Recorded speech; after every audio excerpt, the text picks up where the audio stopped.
Hi, I'm Rick Kaler. Thanks for joining me. Money is supposed to be spent. Money is meant to be saved.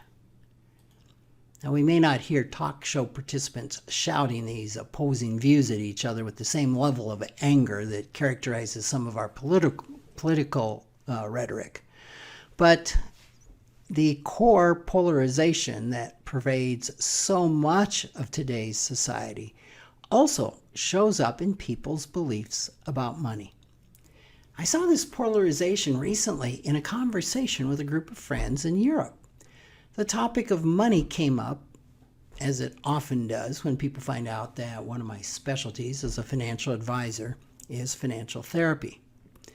The thinking of my friends was that money is meant to be spent, not saved.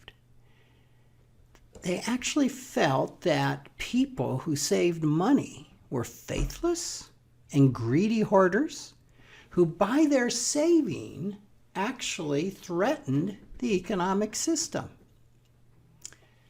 At the other extreme, I know people who strongly believe that a person's first duty is to save and invest.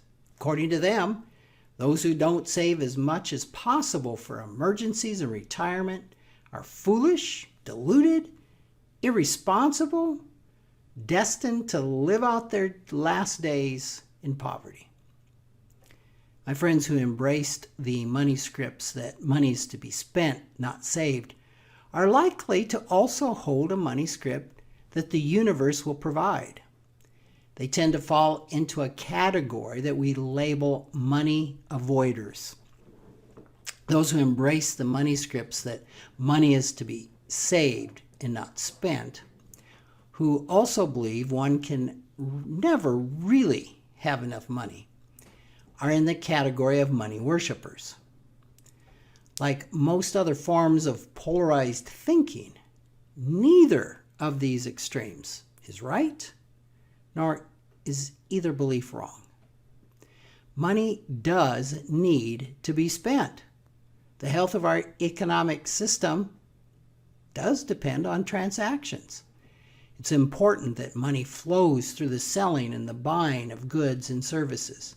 When a significant number of consumers stop spending, economic activity grinds to a halt. We saw that effect in the financial crisis of 2008. It's also important to spend money to take care of ourselves and our families.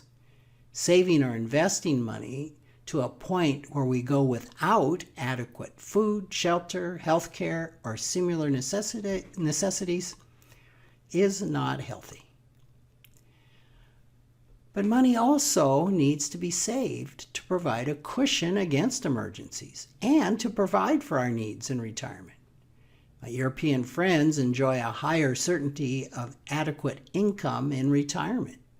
For them, this is the universe providing a strong government security net.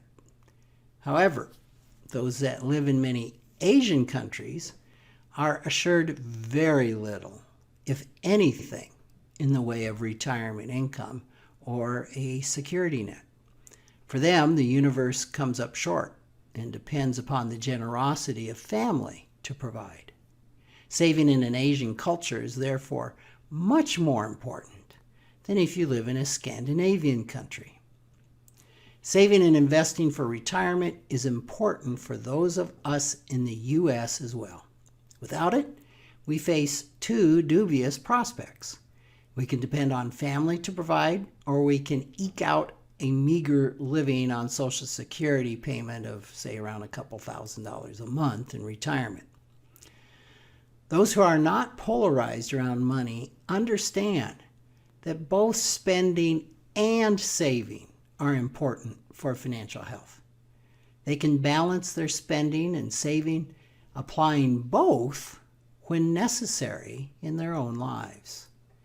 Ideally, from this balanced middle ground, someone can also see past the limitations of others who are polarized.